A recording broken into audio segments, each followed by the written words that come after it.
Hello बच्चों, मैं हूं मुकेश सर और देखते हैं प्रयोक्ता की एक्सरसाइज नंबर 13.3 का क्वेश्चन नंबर 11। क्या कहता है, एक बार क्वेश्चन पढ़ते हैं कि एक व्यवसायिक निर्माता के पास A B C machine operator है। प्रथम ऑपरेटर ए 1% खराब सामग्री उत्पादित करता है तथा ऑपरेटर बी और सी क्रमशः 5% और 7% खराब सामग्री उत्पादित करता है। कार्य कार्य पर ए कुल समय का 50% लगाता है, बी कुल समय का 30% और सी कुल समय का 20% लगाता है। यदि एक खराब सामग्री उत्पादित होती है तो इसे ए द्वारा उत्पादित किए जाने की प्रक्रिया है। तो देखिए, खराब तो बाद में बनेगी, पहले ये ए और बी और सी जो है सामग्री बनाएंगे। पहले सामग्री ये लोग बनाएंगे किसी भी चीज की और उसके बाद खराब की बात आती है। तो यहाँ पर सबसे पहले लिखते हैं कि माना ए द्वारा सामग्री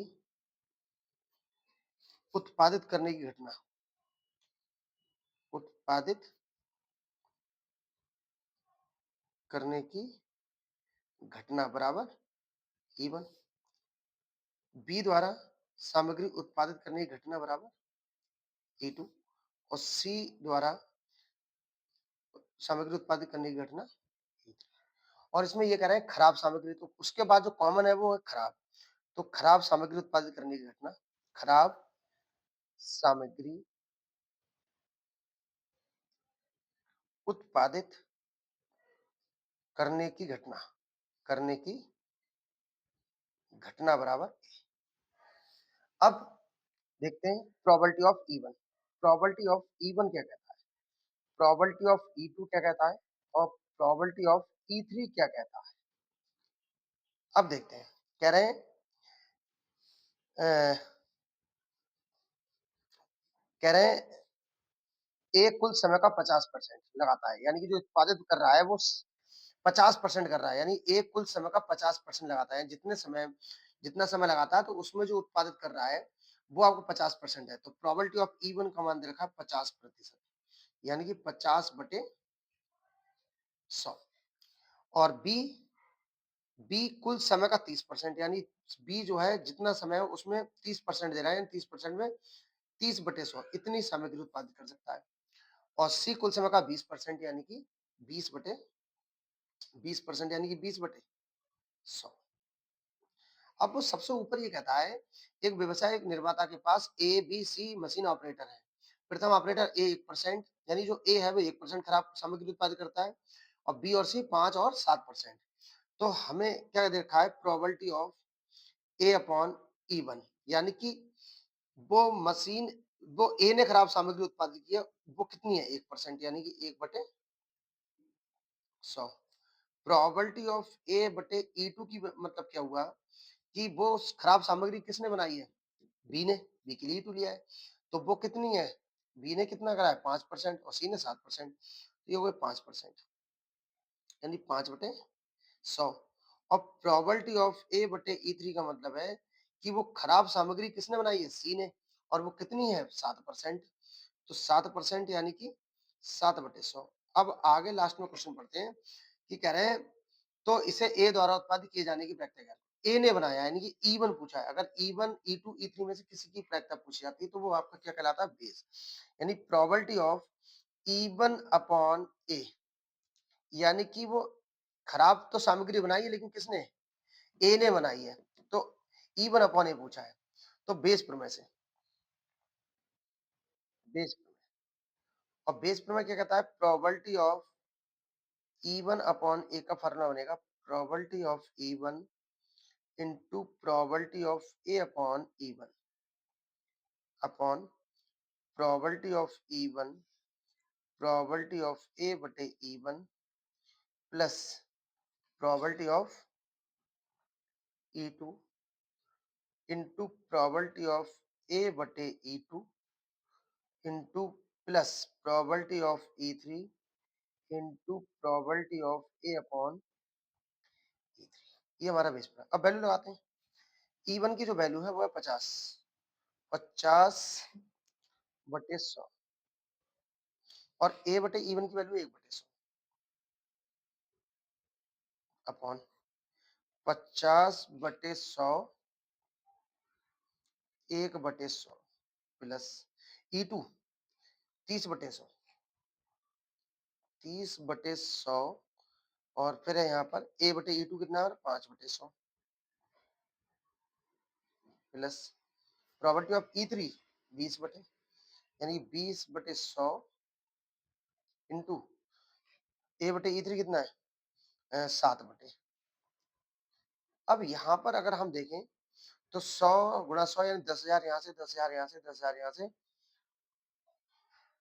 ये सारा क्या है कैंसिल हो जाएगा तो क्या बचेगा ऊपर 50 अपॉन में क्या आएगा 50 प्लस 3×5 = 15 यानी 150 प्लस 20 के साथ 140 आगे देखते हैं कितना हो सकता है ये 50/50 और 150 हो गया 200 200 300 340 जीरो से जीरो कटेगा तो आएगा 5/34 ये हमारे पास आंसर है ज्यादा टफ नहीं है लेकिन हाँ थोड़ी सी लैंग्वेज इसके बच्चों हल्की टफ है लेकिन बार बार अगर आप देखोगे तो क्लियर हो जाएगा।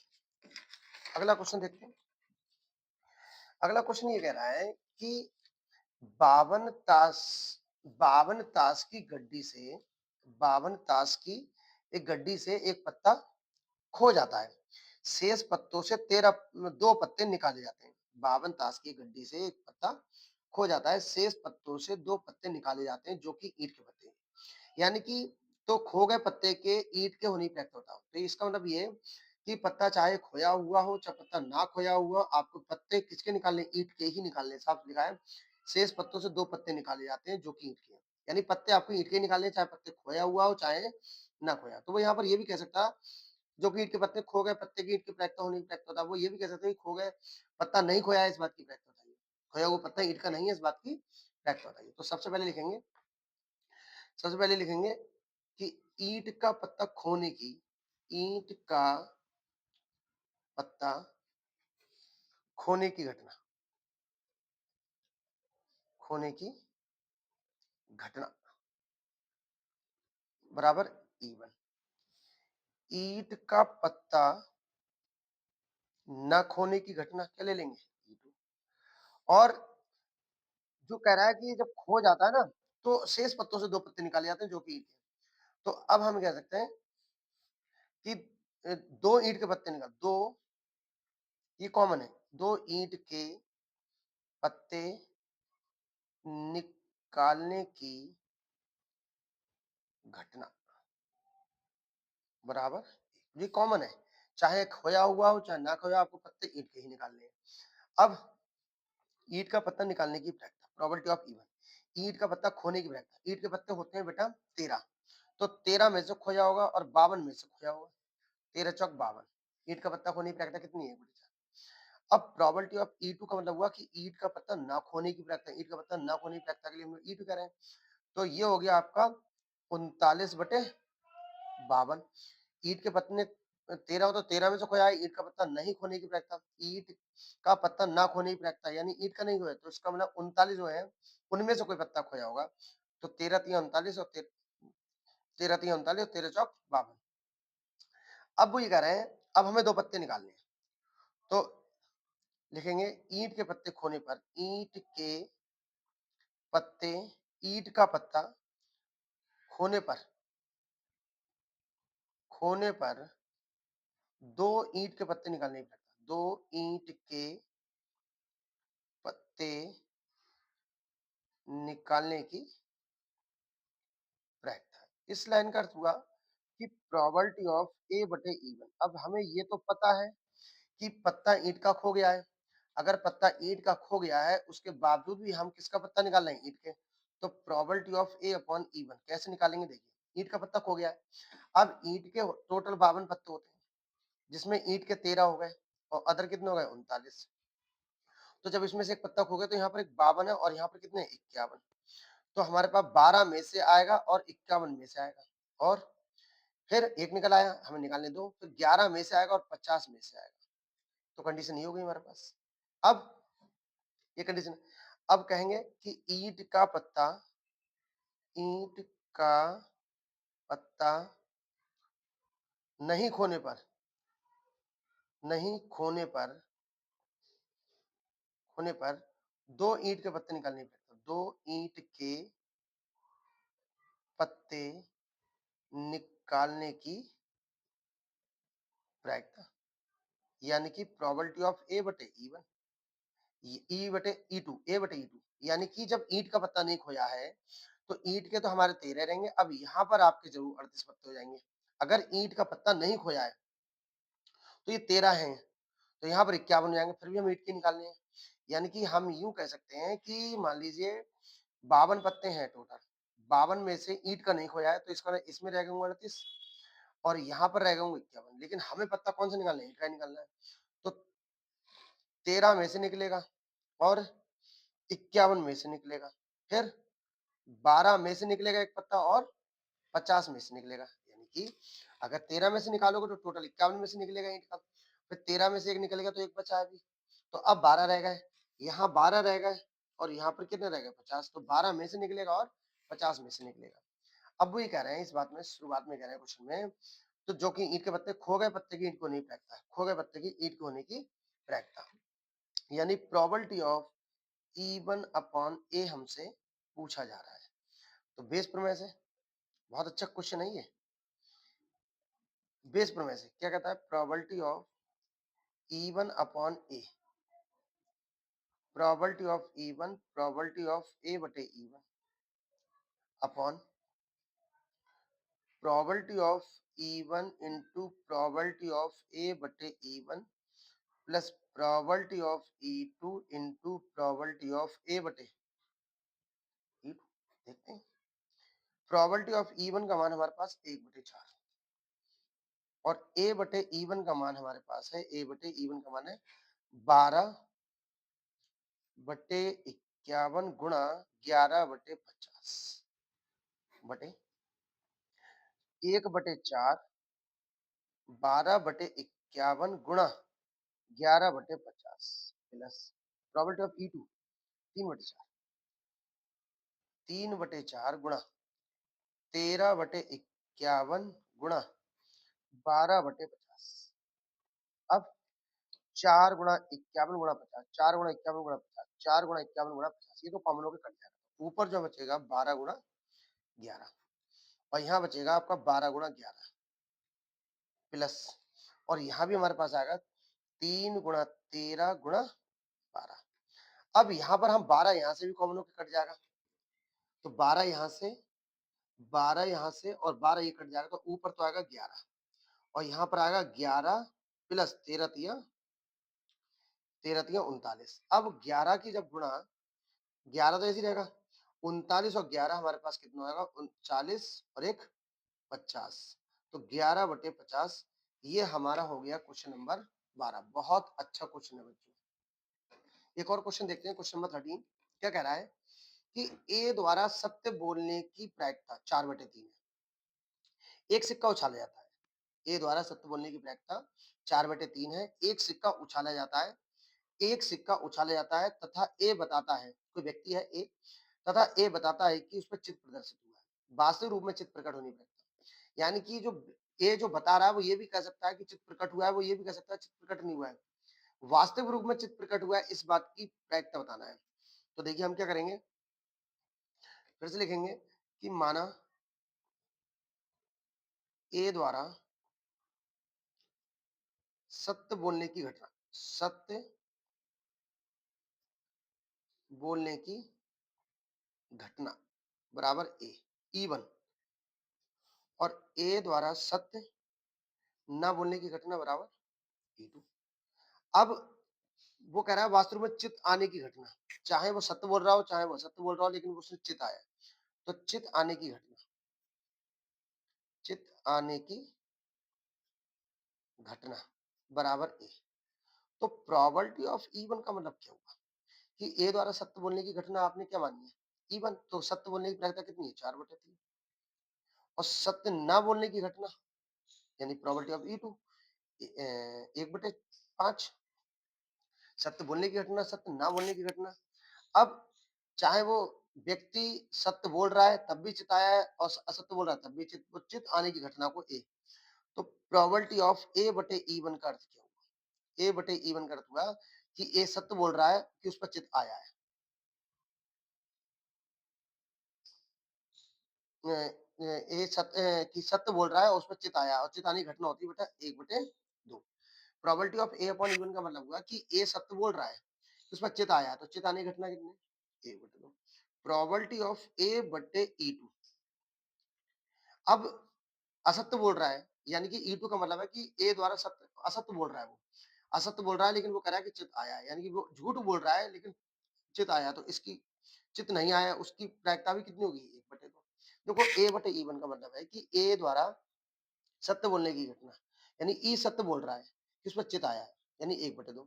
प्रोबेबिलिटी ऑफ ई सत्य नहीं बोल रहा है लेकिन फिर भी चित आया है, यानी कि चाहे टेल आया तब भी 1/2 होगी। अब वो ये कह रहा है कि वास्तविक रूप में चित आने की प्रायिकता, तो वास्तविक रूप में चित आने की प्रायिकता तो ये है ना, ये है ना चित आने की प्रायिकता कि सत्य बोल रहा है और चित आया है।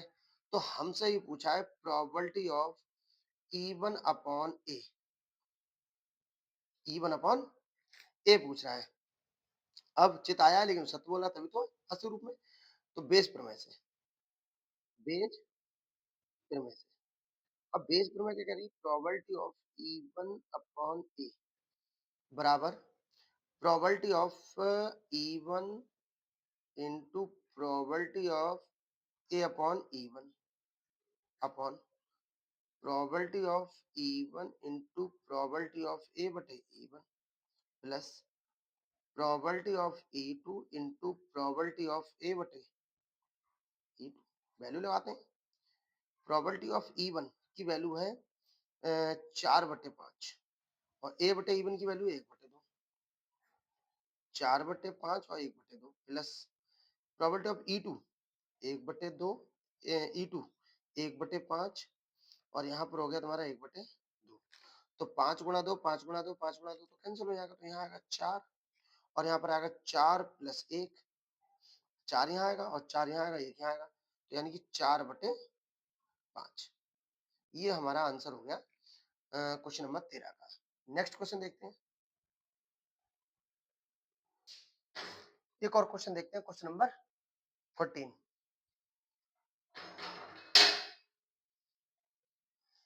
यदि ए और बी ऐसी घटनाएं हैं कि ए उपसमुच्चय बी, बेटा ये जो साइन है ना, ये ए उपसमुच्चय फर्स्ट ईयर में अगर समुच्चय पढ़ाओ तो वहां से ज्यादा क्लियर हो जाता है कि यदि ए और बी ऐसी घटना है कि ए उपसमुच्चय बी तथा प्रोबेबिलिटी ऑफ बी का मान 0 नहीं है।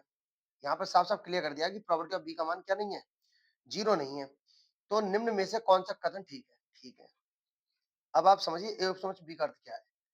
ए उपसमुच्चय का मतलब है कि ए उपसमुच्चय जो है बी से क्या है? छोटा है।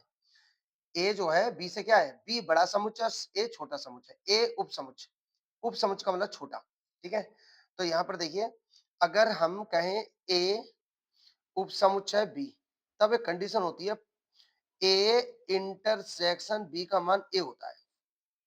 अगर ए उपसमुच्चय है, अब इस चीज को ऐसे समझ लो, मान लो ए बराबर तुम्हारे पास है 1 2 3 4 और बी बराबर है तुम्हारे पास 1 2 3 4 5, ये हो गया। तो अगर आप यहाँ देखेंगे तो ए इंटरसेक्शन बी अगर देखोगे यहाँ पर, इन दोनों में से कुछ भी कॉमन देखोगे तो कॉमन क्या आ रहा है? 1 2 3 4, या यूं कह सकते हैं ए उपसमुच्चय बी क्या होता है? ए इंटरसेक्शन बी क्या होता है? ए के बराबर होता है। अगर ऐसा तब होगा जब, ऐसा तब हो सकता है जब ए उपसमुच्चय किसके, अगर ए उपसमुच्चय बी के है तो ए इंटरसेक्शन बी का मान किसके बराबर होता है? ए के। तो ए उपसमुच्चय बी है तब ए इंटरसेक्शन बी का मान क्या होता है? ए। तो probability of A intersection B का मान किसके बराबर होगा? प्रोबेबिलिटी ऑफ ए के। हमने प्रोबेबिलिटी ले ली। अब हमारे पास है प्रोबेबिलिटी ऑफ ए अपॉन, तो probability of A upon B का जो फार्मूला होता है वो होता है probability of A intersection B upon probability of B. अब probability of A upon B बराबर probability of A intersection B का मान कितना है? प्रोबेबिलिटी ऑफ, ठीक है, probability of A intersection B का मान है probability of A, probability of A upon probability of B. तो इसका जो पहला ऑप्शन है वो है probability of A upon B बराबर प्रोबेबिलिटी ऑफ बी, यानी कि ये तो गलत हो गया, ए बटे बी है। अब हम इन्होंने एक कंडीशन और दे रखी है, ए अपॉन बी ए अपॉन बी ए अपॉन बी, इन्हीं में देखना है। तो प्रोबेबिलिटी ऑफ बी का मान 0 से 0 नहीं है, तो लिख देंगे हम जानते हैं, हम जानते हैं। हम ये जानते हैं कि जो प्रोबेबिलिटी ऑफ बी का मान है, प्रोबेबिलिटी ऑफ बी का मान है वो 1 से छोटा होगा या 1 के बराबर होगा। किसी भी कोई भी प्रायिकता 0 से नीचे नहीं होती, माइनस में नहीं होती। तो प्रोबेबिलिटी ऑफ बी का मान ये कह रहे हैं कि 0 नहीं है। तो इसका मतलब प्रोबेबिलिटी ऑफ बी का मान जो है वो 1 से छोटा होता है या 1 के बराबर। अब आप इसका व्युत्क्रम करोगे तो जब इसको पलटोगे, जब व्युत्क्रम करोगे तो साइन बदल जाएगा। तो इसलिए 1 अपॉन प्रोबेबिलिटी ऑफ बी का जो मान है वो किससे बड़ा होगा? 1 से। अब आप दोनों ओर दोनों ओर प्रोबेबिलिटी ऑफ ए से गुणा।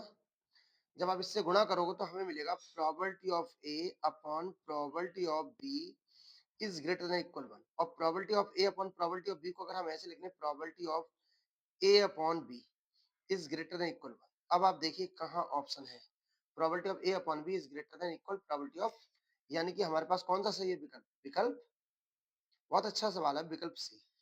आपको पेपर में सॉल्व तो करके नहीं दिखाना है, लेकिन फिर भी हमें इस चीज को देखना तो होता ही है। एक और क्वेश्चन देखते हैं, क्वेश्चन नंबर 1। एक कलश में 5 लाल और 5 काली गेंदें। कोई कलश है और उस कलश में 5 लाल और 5 काली गेंदें हैं। एक कलश में 5 लाल और 5 काली गेंदें हैं। यदृच्छा एक गेंद निकाली जाती है। इसका रंग नोट करने के बाद पुनः कलश में रख दी जाती है। यानी कि अगर आप लाल गेंद निकालोगे तो उसे कलश में वापस कर दोगे, उसके कलश में अगर काली गेंद निकालोगे तो उसे भी वापस कर दोगे। यानी कि साफ-साफ कह रहा है इसका रंग नोट करने के बाद पुनः कलश में रख दी जाती है। पुनः निकाले गए रंग की 2 अतिरिक्त गेंदें कलश में रख दी जाती हैं। अगर आपने लाल गेंद निकाली है, तो लाल रखनी है कलश में कितनी? वो भी 2। और अगर काली निकाली है, तो काली रंग की 2 गेंदें रखी जाएगी। ये है इसका मतलब। पुनः निकाले गए रंग की 2 अतिरिक्त गेंदें कलश में रख दी जाती हैं तथा कलश में से 1 गेंद निकाली जाती है। तो जो दूसरी गेंद लाल होनी प्राप्त यानी दूसरी बार में जो आपने गेंद निकाली वो लाल है, इस बात की प्रायिकता बताओ। पहली बार में आपने चाहे लाल निकाली हो या काली निकाली, लेकिन दूसरी बार में आपने काली ही निकाल लाल निकाली, इस बात की प्रायिकता। तो देखिए, माना प्रथम बार में प्रथम बार में लाल गेंद निकालने की घटना बराबर, अभी हम प्रथम बार में निकालेंगे तभी तो हम रखेंगे उसके अंदर। और प्रथम बार में काली गेंद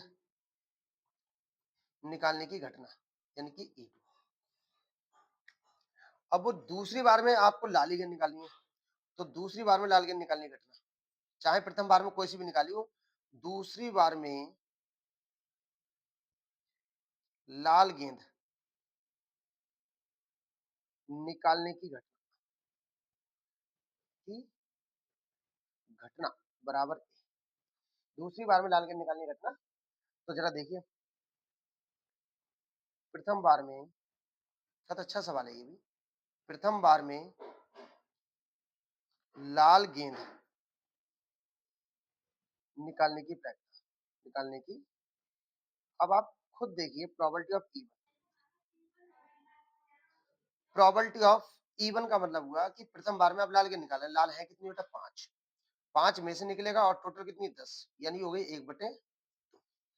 अब प्रथम बार में हम प्रथम बार में लाल गेंद, अब हम इसमें लाल गेंद हमें कलश में वापस रख देनी है। और जब कलश में वापस रखोगे तो कौन सी रंग की गेंद रखोगे? 2 गेंद रखनी है, लेकिन वो कौन सी? लाल रंग की। तो अब देखिए क्या लिखेंगे, प्रथम बार में प्रथम बार में लाल गेंद निकालने के बाद दूसरी बार में दूसरी बार में लाल गेंद निकालने की प्रैक्टिस निकालने की इसका मतलब ये हुआ कि प्रथम बार में तो आपने लाल गेंद निकाल ही ली है, लेकिन दूसरी बार में लाल गेंद निकाल रहे हो। अब आप इस बात को समझिए कि जब तुमने पहली बार में लाल गेंद निकाली थी तो 2 लाल गेंदें आप और रखेंगे इसके अंदर, तो लाल गेंद हो जाएंगी 7। तो 7 में से निकलेंगी और 12 में से निकलेंगी। क्यों? लाल गेंद कितनी है? 5। काली गेंद कितनी है? 5। अगर आपने कलश में से निकाली है तो कलश में 2 गेंदें एक्स्ट्रा और जाएंगी, वो भी लाल। पहली बार में लाल निकाली तो लाल बढ़ जाएंगी, तो 7 में से निकलेंगी 12 में से। तो ये हो गया। अब हम ऐसा प्रथम बार में, अब प्रथम बार में हम कौन-सी निकालेंगे? जैसे हमने लाल निकाली थी वैसे ही प्रथम बार में काली निकालेंगे। तो प्रथम बार में काली गेंद निकलने की प्रायिकता, काली गेंद निकालने की प्रायिकता, यानी कि प्रोबेबिलिटी ऑफ E2, ये हो जाएगा 5/10 यानी कि 1/2। अब लाल काली गेंद निकल आई तो काली गेंद अब इसके अंदर 2 और रखनी है। 2 उस रंग की गेंद रखनी है जिस रंग की गेंद निकली है। अब देखिए दूसरी बार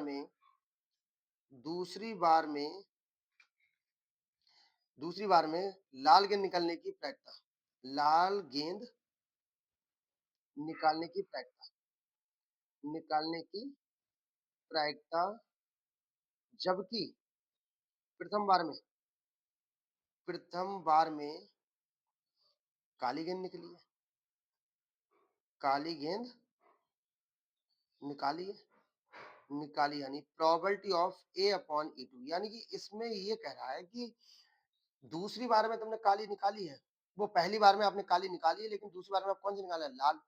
अब आप खुद बताइए, लाल तो निकाल रहे हैं, लेकिन अगर आप ध्यान से देखें तो यहाँ पर काली थी 5 और लाल थी 5। अब आप काली तो डालोगे इसके अंदर, तो काली 7 होगी, टोटल 12 होगी, लेकिन निकाली लाल ही है, तो यहाँ पर हो जाएगी 5/12, 5/12। अब वो ये कह रहा है कि दूसरी गेंद के लाल रंग की होने की प्रायिकता, तो लाल तो यहाँ भी निकली है, लाल यहाँ भी निकली है, लाल यहाँ भी निकली है, चाहे पहली बार में कोई सी भी हो। तो यही कहलाता है तुम्हारा संपूर्ण प्रायिकता प्रमेय।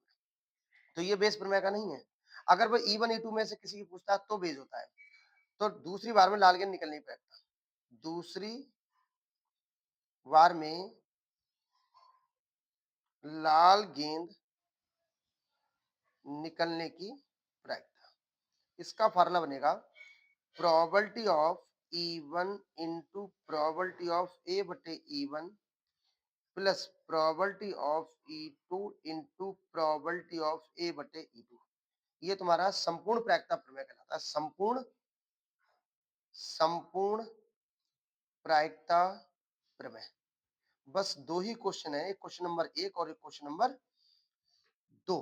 क्वेश्चन नंबर 1 है और एक एग्जांपल है बेटा। तो प्रोबेबिलिटी ऑफ E1 का मान है हमारे पास 1/2 और A/E1 का मान है 7/12 प्लस प्रोबेबिलिटी ऑफ E2 का मान भी हमारे पास है 1/2, प्रोबेबिलिटी ऑफ E2 का मान 1/2 और ये हमारे पास 5/12। तो 7/24 प्लस 5/24 और नतीजा आ गया 7×5 12/24 यानी कि 1/2। ये हो गई हमारी पहली एक्सरसाइज का 13.3 का फर्स्ट क्वेश्चन। बहुत अच्छा क्वेश्चन था, इंपॉर्टेंट क्वेश्चन था। उम्मीद करते हैं आपको समझ में आया होगा। थैंक यू बच्चों।